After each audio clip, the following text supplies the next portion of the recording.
Hello everybody and welcome back to my channel. My name is Neve if you haven't been here before, and I hope that you stay and have some fun even if you don't.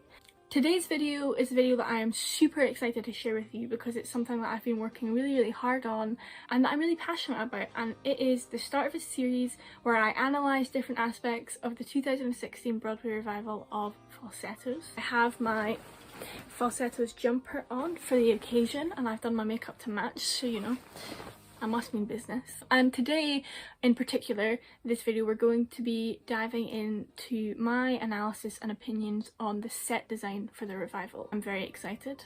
I've got some fun things to say and I hope that you enjoy it just as much as I do. I'm just going to very quickly give you a run of the cast list for the 2016 revival because I will probably be adding pictures in just in case you wonder who it is. So the cast for this run of Falsettos features Christian Borle as Marvin, Andrew Rannells as Whizzer, Stephanie J. Block as Trina, Anthony Rosenthal as Jason, Brandon Uranowitz as Mendel, Tracy Toms as Charlotte, and Betsy Wolfe as Cordelia. Wow, yeah, it's quite a powerhouse of a cast and they were phenomenal. I have a particular soft spot for the Whizzer in this production, both as in the way he is characterised by Andrew Rannells, and also I'm just a big fan of Andrew Rannells himself and I think he did a absolutely fantastic job playing Whizzer. But they were all spectacular. You should go watch it, absolutely. If you want something just to watch, please, it's so good. And these actors are all so incredibly talented. William Finn is a fantastic composer and lyricist. There are so many moments in this show where I caught a lyric and was like, this man is a genius. I just have so much love and respect for this musical and I want everyone else to too. So if you take anything from this video now, it's that you should watch Falsettos. Okay, let's get into it because I'm very excited. Before we start, I just want to let you know that the set design for this production is by David Rockwell, and if you want to hear what he has to say about this set and his vision for it, you can check it out on his website. It's a very short read, but it is very interesting to hear from the designer's perspective themselves, and I would definitely recommend that you go and have a read of that if you're interested. So I'm going to start with Act 1 and then we'll transition into Act 2. The set for Act 1 starts out in 4 Jews in a room bitching as this block in the centre of the stage, which is very obviously made up of smaller blocks that are sort of Jenga'd together. And from 4 Jews in a room bitching into all the other numbers, the actors start to disassemble this block in its one unit and use the pieces to build the set for other songs throughout the rest of the musical. Some examples of this are In the Chess Game, a song that happens later on. It is used to build 2 chairs and a table for Marvin and Whizzer to play chess at. And for the second number in the show, Tight Knit Family, and its sort of run-on number, Love is Blind, it's used to build Marvin and Whizzer's couch in their home and Mendel's psychiatry office that Trina's there for an appointment at, and the actors build these themselves as the songs go on, which I really enjoyed from a purely entertainment purpose. I thought it was fascinating. It kept me engaged because even if an actor wasn't singing yet or they perhaps weren't the focus of the scene, a lot of the times you could see them moving set, and I just found it very interesting. I thought it was a very interesting design generally, and I really enjoyed watching the actors build the pieces for each set themselves and creating this atmosphere for each song that we could then become immersed in. From an analytical point, I also find it absolutely fascinating because these blocks to me have so much symbolism. I think this is a very symbolic set and I enjoyed figuring it out as it went on what I thought it did represent, which I'm obviously about to share with you. For me, I think this set represents a couple of things, but I believe that all of the things they represent are very tied to each other, as opposed to these are 3 things it could represent. I think these are 3 things that it represents collectively. The first thing that I think it represents or communicates is, I think Act 1 to me, which is a much more light-hearted act, it's definitely a comedy, is there's something not quite real life about it. To me, this family appears like they're playing house. It does feel a little bit like you're opening the doors of a dollhouse and watching this little family come alive and build their life the way they want the story to go. And obviously for this family it doesn't work, and it doesn't quite go that way, and they're not having the success that they would like to have in doing so. But there is definitely an energy to me, and that this is not quite real. There's a fantasy sort of element to it, and I think a part of that is that Marvin is trying so hard to cling on to this sort of stereotypical nuclear family dynamic that their family very, very apparently does not fit and is not making anyone happy trying to stick to, but that Marvin is terrified to let go of. And it is, to me, what makes it feel not quite real, because no one is saying what they really think, no one is doing or getting what they want, mostly because of Marvin and his control. But it makes it very much feel like Marvin is like moving these little dolls in a dollhouse to do what he needs them to do. And I think the set emphasizes this and communicates this on another level, because he is quite literally moving the set pieces to create what he wants to do, obviously, as are the other actors. But Marvin in Act 1 seems to be determined to keep a control of them too, so it all comes back to him. The other thing that I think it represents is this tight-knit family that they reference and that Marvin obviously desires so badly. And I think that as this block is unravelled, it's communicating the destruction of this family as they know it and how Marvin's control is slipping. For example, later on in Act 1, when Trina falls in love with Mendel and they get married, and obviously Marvin is not happy about this, but by this point Trina seems to have removed herself from Marvin's control as much as she is able to, with him still clinging on quite so desperately. We also see, obviously, in the chess game, when unfortunately Marvin and Whizzer split up, Whizzer's patience completely lost at Marvin's desperation to put him in a box that Whizzer has never had any interest in being put in the first place. And I think that the further into Act 1 the musical goes and then into Act 2, this original block becomes less and less, and the pieces are strewn about the stage, creating different sets that show the way this family is unravelling, and by extension I think it represents them as people also, and the way their lives unravel and their emotions unravel, and in actually the lack of control any of them have, despite how desperately they all appear to want to have it.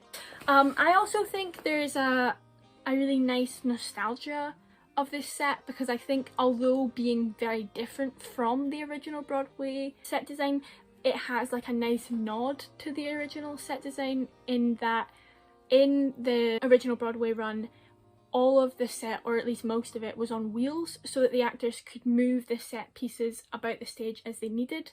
They obviously weren't quite building a set in the sense that it was like a chair on a wheel. It was always going to be a chair, whereas this is like blocks that you're using to be like, oh, we're building a sofa. But I think it's a nice nod, and I think that then it's a nice similarity that I quite enjoyed while still being new and innovative and refreshing to see. Moving on from Act 1 into Act 2, we start to see the introduction of some realistic set pieces and set dressings. At the very end of Act 1, or at least near the end of Act 1 in Making a Home, we start to see like throw pillows and a lamp and very realistic pieces being brought into the set to create Mendel and Trina's home. And as Act 2 progresses, there is definitely an increase in the amount of realism that's brought in. I think personally that one of the reasons this is done is to communicate the difference in genre between these two acts. Like I referenced before, I feel like Act 1,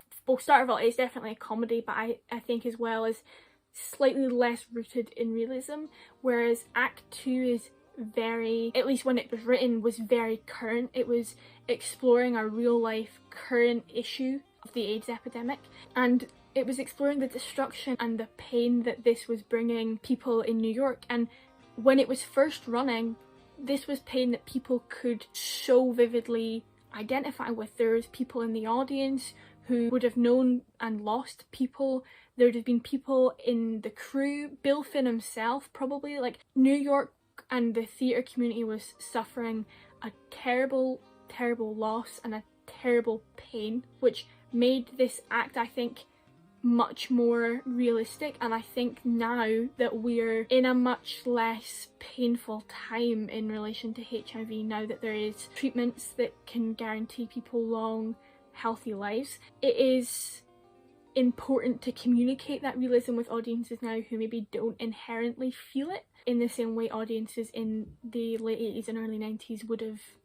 And I think one of the ways this is done is through the introduction of realistic set dressings, and as well as Act 2 progresses and the introduction of these things increases, by the time you get to Whizzer's hospitalisation and the song Days Like This, almost the entirety of the set is realistic pieces. The blocks are pretty much gone and we're in a hospital room.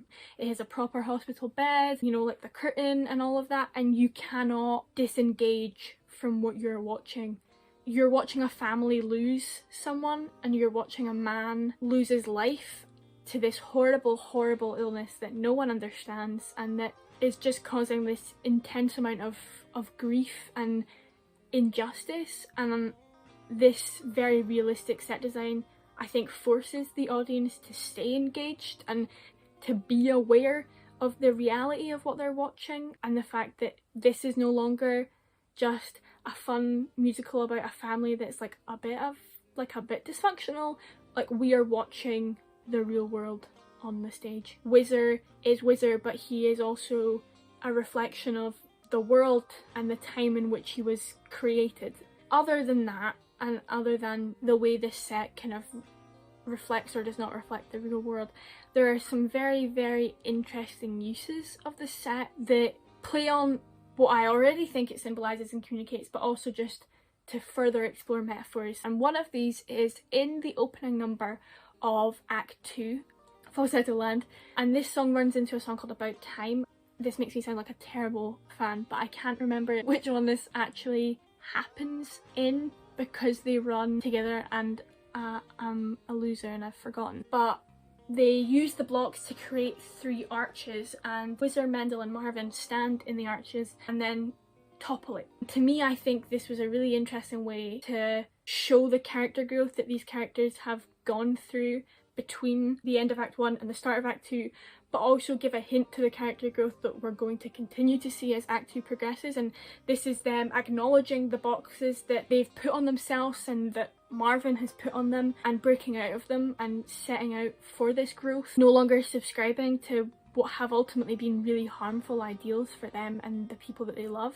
I found this so interesting. I just loved it. I thought, particularly for Marvin, this was a really beautiful way to show what the audience could expect in this coming act and the growth that we were hopefully guaranteed to see that he'd had, because Act 1 Marvin was not a very good person, and he was, although someone that I sympathised a lot with and definitely wanted to get what he needed and to be happy and just as much as the rest of them, you can't sometimes look over the pain that he causes and how much of, for lack of a better word, a dick he was to the people that he loved. And I think this sort of moment opening the second act was really lovely, because I was like, oh, that's good. He's relearning, and we're going to get to see the growth that he's been through and the learning that he's done. That was so important, because in Act 2, when him and Whizzer get back together, without this growth and without proof of this growth,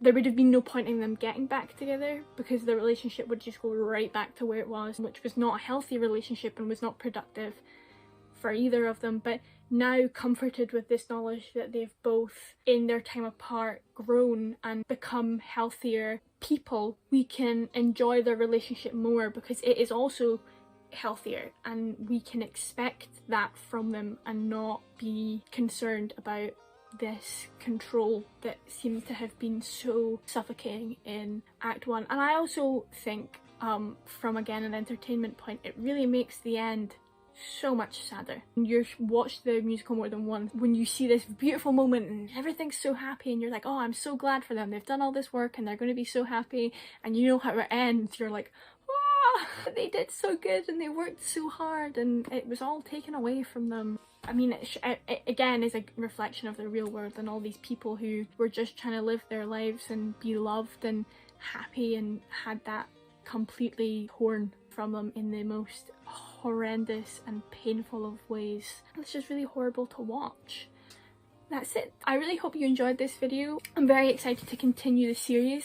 Hopefully as the series progresses I'll get a little bit better at communicating my points. I definitely think I can do a little bit better, but I hope this one was interesting to you. I hope you learned something. I hope I made you think about something, and if I didn't, I hope most of all at least that I made you want to watch Falsettos, because I think everyone should want to watch Falsettos. Thank you for watching. If you liked this video, feel free to like this video, and if you want to continue to follow this series, please be welcome to subscribe, and if you really feel like it, turn post notifications on, and I will see you next week. Bye!